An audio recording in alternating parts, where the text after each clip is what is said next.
आपने निज़ाम की हिस्ट्री तो सुनी ही होगी। अब उसका थोड़ा एक्सटेंडेड वर्जन भी सुनिए। एक झंटू शायर थे जो कि एक मैरिज पार्टी पे चले गए। तो निज़ाम की बेटी की शादी थी। वो बहुत ही सबसे बिहेव करने लगे और सब पूछने लगे शायर साहब से कि कुछ शेर फरमाइए।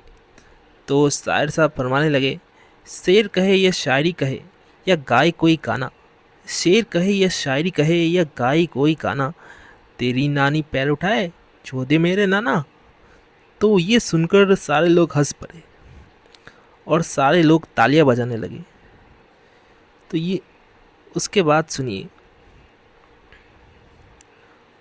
वो जानते थे कि ये शायर बड़ा ही गांडू है, परंतु वो ये भी जानते थे कि ये रॉयल मैरिज है, तो इसमें मसाला तड़का तो चाहिए होगा, नहीं तो मज़ा नहीं आएगा। तो वो चाहते थे शायर साहब से कि और थोड़ा शायरी हो जाए। तो शायर साहब फरमाने लगे, क्या हंसी फिज़ा है इंतज़ाम की। लोग वाह वाह करने लगे। क्या हंसी फिज़ा है इंतज़ाम की, क्या हंसी फिज़ा है इंतज़ाम की, चुदेगी आज लौंडिया निज़ाम की।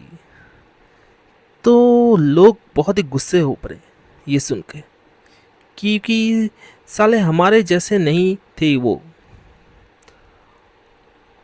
वो उस गालियाँ देने लगे और पत्थर से मारने लगे शायर को। कहने लगे, अरे मादा चोत। इस पे शायर साहब कह उठे, ये धरती के चांद सितारे, ये धरती के चांद सितारे। इस पे लोग थोड़ा शांत हो गए। ये धरती के चांद सितारे, माँ के लोड़े पत्थर ना मारो। तो ये सुन के लोग बहुत ही बौखला गए। उसके बाद लोग बहुत ही गुस्से हो गए और लोगों ने पीटना उसको शुरू कर दिया शायर को। इस पे शायर साहब ने बहुत ही मेहनत की, बहुत ही मेहनत करके मिन्नतें मांगी, पर लोगों ने एक ना सुनी। तो आखिर में उन्होंने कह ही दिया, तो आखिर में उन्होंने कह ही दिया, गर्दिश में है सितारे, गांड मार लो हमारी। गर्दिश में है सितारे, गांड मार लो हमारी। जब बाहर चमन में होगी तो माँ चोद देंगे तुम्हारे।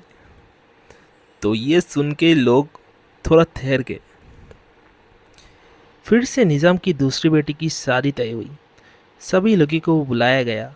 लोगों ने देखा, महल के आगे एक झोपड़ा है और उस पर झंटू शायरी लिखा हुआ है।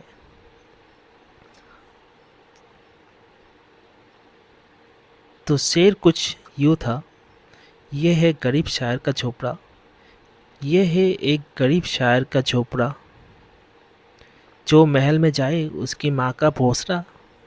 तो लोग बहुत ही गर्म हो गए थे। इसी कारण से उन्होंने शायर को उसके झोपड़े के साथ शहर से बाहर फेंक दिया। बाकी तो कहानी है, पर कहानी यही ख़त्म नहीं होती। एक दिन शायर रेलवे स्टेशन पर बैठा था। उसने ये तय कर लिया था कि छोटा शहर उसके लिए नहीं है। उसीलिए उसने सपनों की नगरी मुंबई के लिए ट्रेन पकड़ ली। एक दिन उसने मुंबई में एक अच्छी लड़की को देखा। लड़की का ध्यान कहीं और था। तो शायर साहब ने यूँ ही फरमा दिया, मुड़कर ज़रा इधर भी देख जालिम, कि तमन्ना हम भी रखते हैं। मुड़कर ज़रा इधर भी देख जालिम, कि तमन्ना हम भी रखते हैं। हुस्न तेरे पास है तो क्या, दिल हम भी रखते हैं।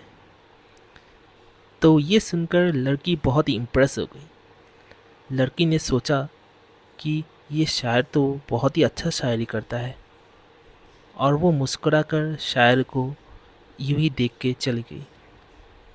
शायर साहब इतने खुश हुए कि अगले दिन ही फरमा दिया लड़की के सामने एक और नई शायरी। चलती हो हिला हिला के, चलती हो हिला हिला के, क्या मार डालोगी, हमको नहीं दोगी क्या अचार डालोगी। तो ये सुनकर लड़की थोड़ी सहम सी गई।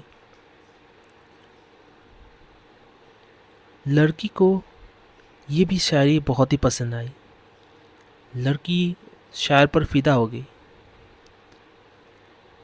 और लड़की शायर के प्यार पे पागल हो गई। कुछ दिनों के बाद शायर और लड़की का चक्कर चलने लगा।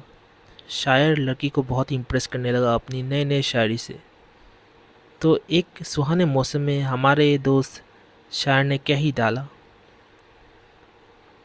दिल तो दे दिया है तुझे पर एक शर्त लगाई है, दिल तो दे दिया है तुझ पर एक शर्त लगाई है, लेनी है वो चीज़ जो तूने अपने टांगों में छुपाई है। तो ये सुनकर लड़की बहुत ही गुस्सा हो गई।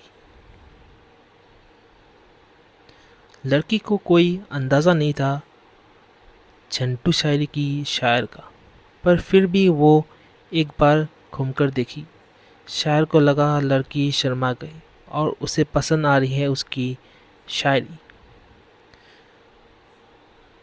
फिर उसके बाद तो वो एक झंटू शायर फिर से एक शायर बोलने लगे, तीर क्यों चलाती हो, तीर क्यों चलाती हो जो धार है तलवार में, तीर क्यों चलाती हो जो धार है तलवार में, चूची क्यों हिलाती हो जब माल है सलवार में। You won't believe